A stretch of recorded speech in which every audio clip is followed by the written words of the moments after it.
Bonjour à tous et bienvenue sur Loclass TV, la chaîne où on review l'intégralité des épisodes de Pokémon. Parce que t'as Loclass ou t'as pas Loclass.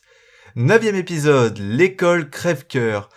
Un épisode où Sacha et son petit groupe va tomber par hasard dans la forêt sur un garçon qui est dans une école pour devenir dresseur Pokémon, qui se fait molester par ses camarades, va donc aller à cette école et essayer de déjà défendre le garçon qu'il a rencontré, et ensuite rabattre le caquet de tous les étudiants qui sont un peu...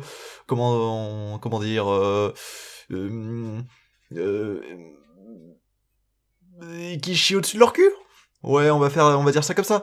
Bon, alors épisode assez... je sais pas, l'épisode en soi, il est pas incroyable, comme d'habitude, les combats, enfin, pas incroyable à plusieurs niveaux. Je pense aux combats qui dans cet épisode sont ridicules, et Sacha va à un moment affronter la meilleure des étudiantes de la classe du garçon, et va affronter son Osley avec Pikachu, et le combat est juste à pleurer de rire tellement c'est pathétique. Mais d'un autre côté, bah, c'est un épisode qui est assez drôle. Alors, je sais pas si c'est dû à la VF ou quelque chose comme ça, mais il y a plusieurs passages qui font tellement mouche que j'ai pas pu m'empêcher de rire. Et là, c'est triste parce que je sens que je vais pas pouvoir avoir un avis très très critique avec cet épisode tellement je l'ai trouvé drôle dans son côté nanardesque. Donc d'un côté, il est pas... ça montre un truc intéressant dans l'univers qui ne sera bien sûr pas réutilisé, comme à chaque fois. Comme quoi, il y a des étudiants qui vont... il y a des personnes riches qui décident de ne pas... d'envoyer leurs enfants dans des écoles pour devenir membres de la Ligue. Déjà, devenir membre de la Ligue, je vois pas trop comment c'est possible. Enfin, il y a que le Conseil des Quatre, ou à la limite partir directement pour le tournoi, mais bon, peut-être, on va dire, ouais. Prenons-le comme ça.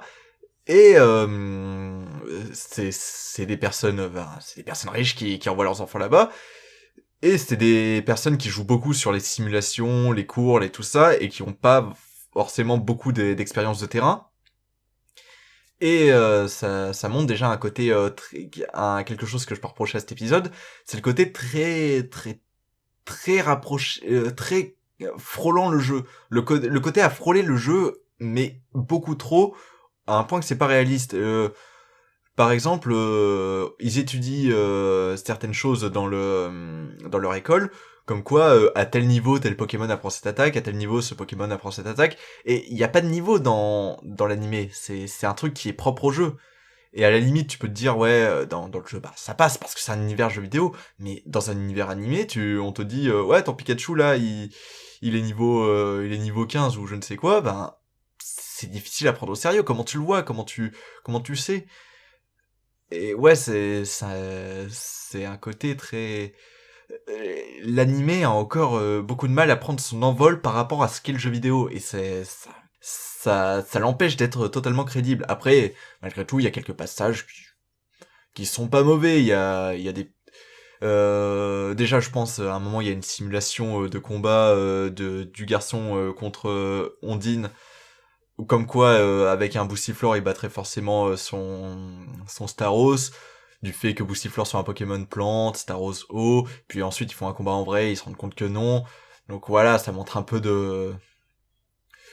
Ça montre que non, faut pas se baser uniquement sur les analyses et trucs comme ça, il y a aussi le feu d'action qui compte. Mais après, voilà, c'est pas plus poussé que ça, et même à des moments, on nous dit, non, mais il y a encore plus que ça. Ah bon? D'accord. Après, bon, il y a la fin de l'épisode qui est presque rushée, l'arrivée de la Team Rocket qui est ridicule as fuck, l'univers qui a encore du mal à totalement se situer, ça fait référence à Paris, tranquille. Bon après il y a deux trois petits trucs que j'ai trouvé sympas, genre par exemple au début avant que le titre soit annoncé, on voit Sacha, Ondine et Pierre qui sont en train d'avancer, et puis un truc qu'on voit pas, on voit les personnages, les silhouettes des personnages, même leurs silhouettes, on voit les personnages carrément qui s'écrasent sur le plan, et pour parler, c'est pas incroyable, mais voilà, ça fait son petit effet. Puis il y a plein de moments qui sont assez drôles, mais bon, globalement c'est pas énorme. À la limite, je peux dire que je peux lui reconnaître que ça place encore une fois le caractère des personnages. On voit que Pierre, c'est le mec qui a plein de trucs pour faire à manger sur lui, qu'ils en font une vanne et à force ça va devenir répétitif et ce sera même plus une vanne, ce sera un acquis de la série. Là, c'est montré comme une vanne au début et oui, ça permet de bien placer le personnage. Bon, par contre, ce qui est étonnant, c'est Sacha, lui, qui quand il voit l'étudiante la plus forte de la classe du garçon, il est comme Pierre, il a une réaction, ah mais qu'est-ce qu'elle est mignonne, tout ça. Ouais, on n'a pas forcément l'habitude de voir ce côté-là de Sacha, mais bon. Ouais, globalement, c'est un épisode qui malgré tout m'a fait rire, je peux pas dire le contraire, mais bon, en tant que tel, en tant qu'épisode à part entière, c'est pas incroyable. Ça propose quelques petits trucs, des petits trucs qui seront pas à exploiter, ça reste drôle. À voir en VF, c'est magnifique quand même, il y a certaines répliques qui sont incroyables, mais ouais, sinon, c'est tout. Voilà. Et c'était tout pour cet épisode. À la prochaine.